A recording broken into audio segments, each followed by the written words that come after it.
Real estate as a theme continues to do well, आज भी यहां पर आपको एक्शन बनते हुए दिख रहा है। एक और फैक्टर जो रियल एस्टेट की ग्रोथ में कंट्रीब्यूट कर रहा है बट देश की इकोनॉमी में आपको दमदार ट्रेंड बनते हुए दिख रहा है। पिछले हफ्ते हमने देखा था जीडीपी डेटा आया था Q3 का, अनुमान से काफ़ी ज़्यादा 8.4% की जीडीपी रही थी और उसके बाद हम देख रहे हैं कि जीडीपी पर अपग्रेड्स आपके लिए आ रहे हैं। मूडीज़ ने भारत के जीडीपी का अनुमान बढ़ा दिया है। क्या है अब इनका नया अनुमान, क्या है कुछ की फैक्टर्स जिसकी वजह से इन्हें लग रहा है ग्रोथ आएगी? आइए एक बार जानते हैं वरुण के साथ। वरुण बताइए।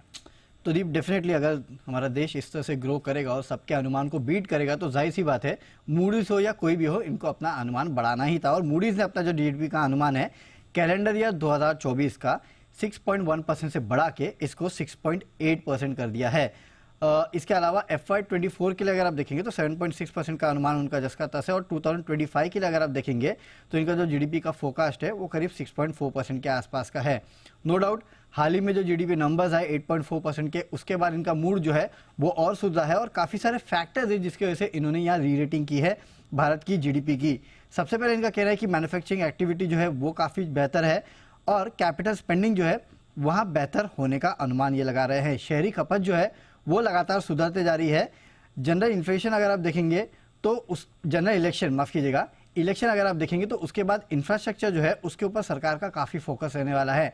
इनफैक्ट इनका कहना है कि इलेक्शन के बाद पॉलिसी कंटिन्यूटी जो है वो इनको साफ साफ दिखाई दे रही है। तो ये एक बड़ा फैक्टर है जिसकी वजह से ये अपना जो अनुमान है उसको बढ़ा रहे हैं।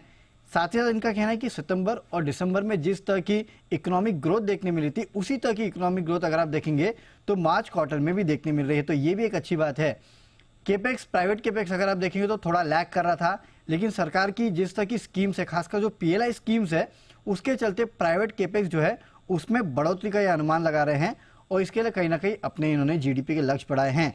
मूडीज के अनुसार भारत का जो रिटेल इन्फ्लेशन है 2024 में 5.2% और 2025 में 4.8% रहेगा।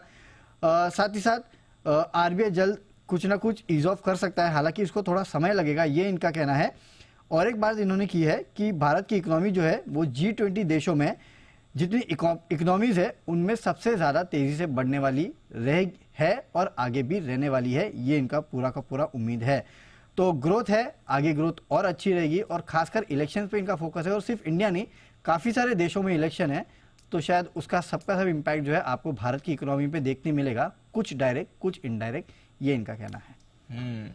बेसिकली भारत के लिए अच्छा वक्त है और ग्रोथ का पूरा सहारा आपको आते हुए दिख रहा है। जीडीपी ग्रोथ का सरप्राइज भी हमने देखा था और उसके बाद अपग्रेड भी मूडीज की तरफ से आया है। अच्छी खबर आज के लिए बाजार में। शुक्रिया वरुण, ये डिटेल्स हमारे साथ शेयर करने के लिए।